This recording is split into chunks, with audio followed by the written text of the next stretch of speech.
right. Hey, folks. So today I want to speak about a change. I feel like there's a change that's happening on the grassroots level with our understanding of bodybuilding. And I think people are getting sick of certain trends and fads which have been building up steam over the last 10 years. And I'm starting to see people change their minds and rebel against those relative to a few years ago. But before we get into all that, and before I explain exactly what I'm talking about, do make sure you drop a comment for the algorithm. You guys have been amazing about that recently. Thank you so much. Also drop a like, subscribe if you haven't done so already. And if you are interested in coaching, there's a link in the description.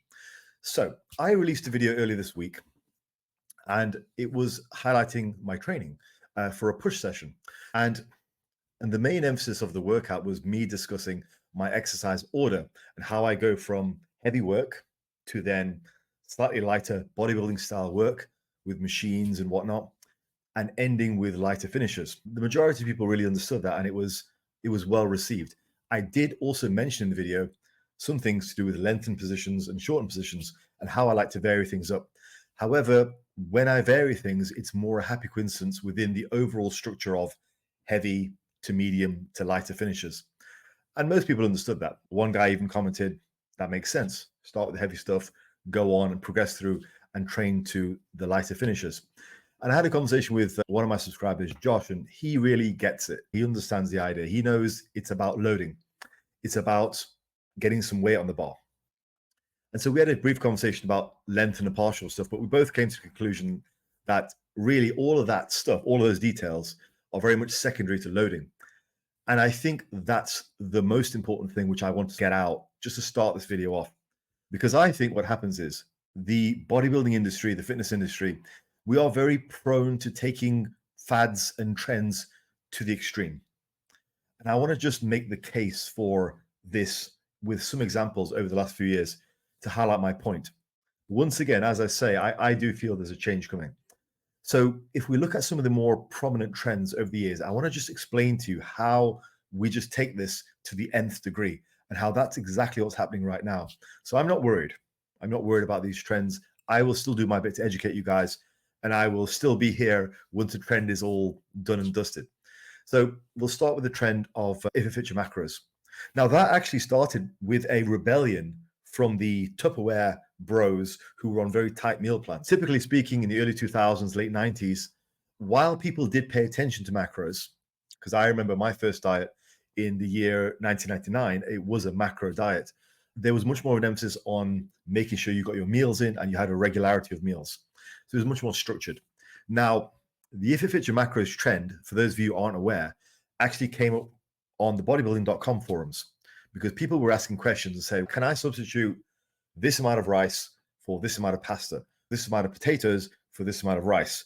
And the answer was always, yes, you can, if it fits your macros.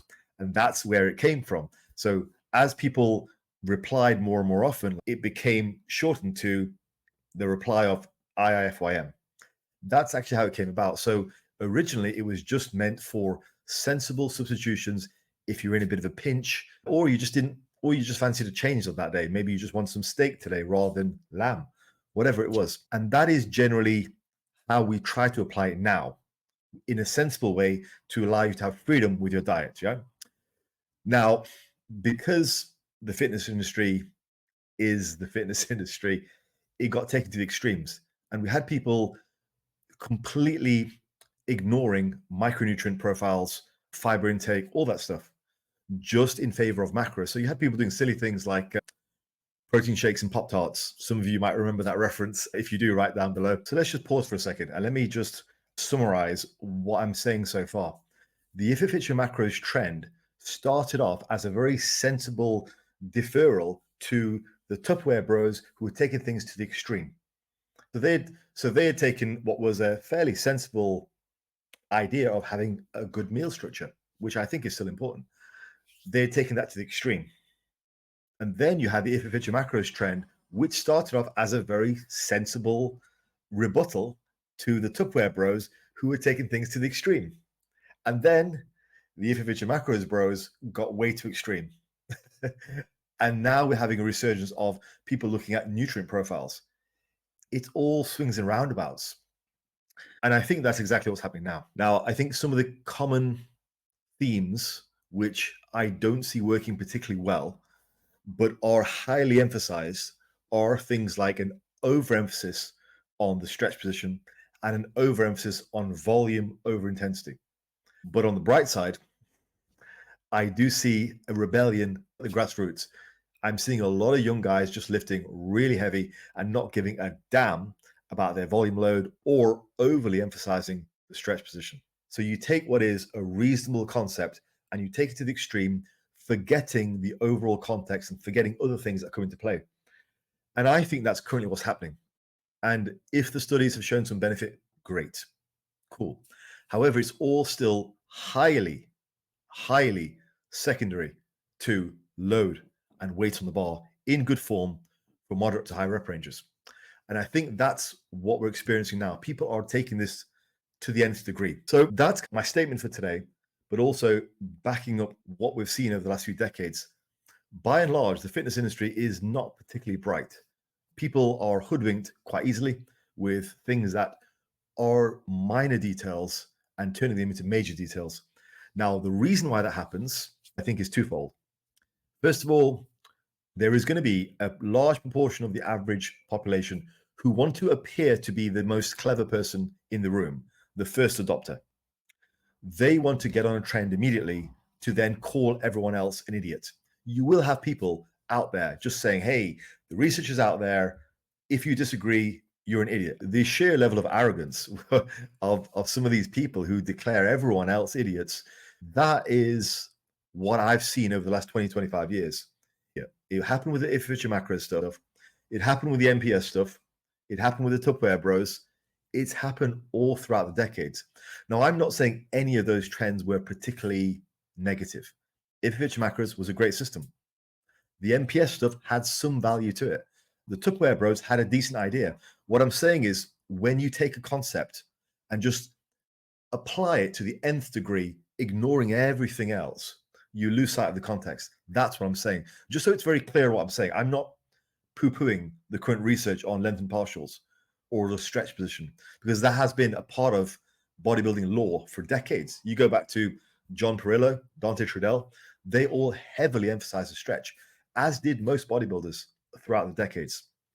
What I'm saying is, just to clarify my point so nobody misunderstands me, what I'm saying is when that concept is taken to the nth degree and the wider perspective is lost, that's when people lose out. And I do think it's because people want to appear to be more intelligent than the next person. They want to basically call everyone else idiots.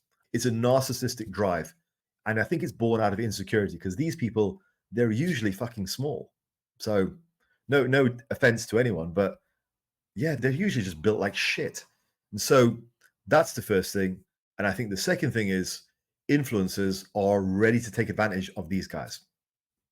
So in reality, while they are arrogant and while they are narcissistic, they're also somewhat gullible because these influencers are taking advantage. Nowadays, it's very easy to do that because you don't even need to purchase anything directly. It's just clout, Instagram, YouTube, influence. That is what brings in the bucks, the more influence you have. So I think it's a combination of those two things, the audience that is willing and the influencers that are willing to take advantage. So anyway, I'm going to finish by saying this. I do think there's a change coming. So I've seen some of the larger, younger guys in my hometown all focus on just getting weight on the bar and lifting heavy. Very few of those guys emphasize stretch positions, lengthen. Guys who are actually big and guys who compete in natural shows, enhanced shows, whatever.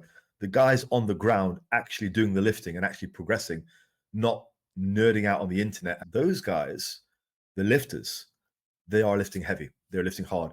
Some of these guys remind me very much of my grassroots in the early 2000s. So certainly in the UK, I do think there's a change coming amongst lifters who are interested in results primarily. In my experience, most trends take about 10 years to get weeded out. 10 years is enough time for people to adopt it, the whole first adopter thing, evaluate it, and then turn on it.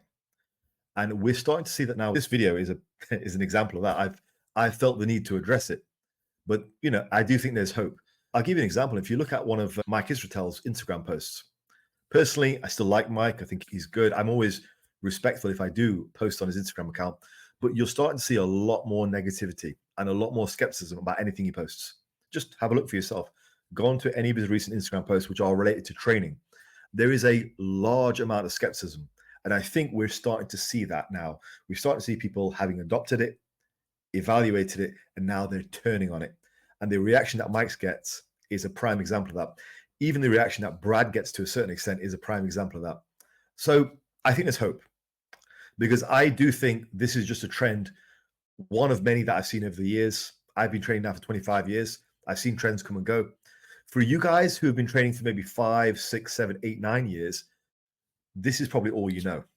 And I do feel for you, because you might just think this is it. And you may well also be brainwashed into believing this has got to be it. But understand, it's not going to be it for life. Like when I was just starting off, the whole ifvich and macros trend wasn't even a thing. You know, we didn't know about the NPS data. All that was yet to come. So I'm pretty sure we are starting to see the beginning of the end of this overemphasis on the length and partial stuff, overemphasis on the stretch stuff. And I'll just say once more for clarification, so nobody misunderstands what I'm saying. I'm not dismissing the research. What I'm saying is people are placing too much of a focus on something which we all knew as part of our training before, going back, at least for where I'm concerned, going back to the 90s. But it was very much secondary to load, getting weights on the bar. And as I always say, progressive overload with medium to high reps in good form. Right, folks, I wanted to get that out there because I thought it was an interesting topic that I've been thinking about. And as I say, I do have some hope for the future. And I do have some hope that this overemphasis on the minutiae in this particular case is starting to die down. Love to hear your thoughts. Peace out. Speak to you in the next one.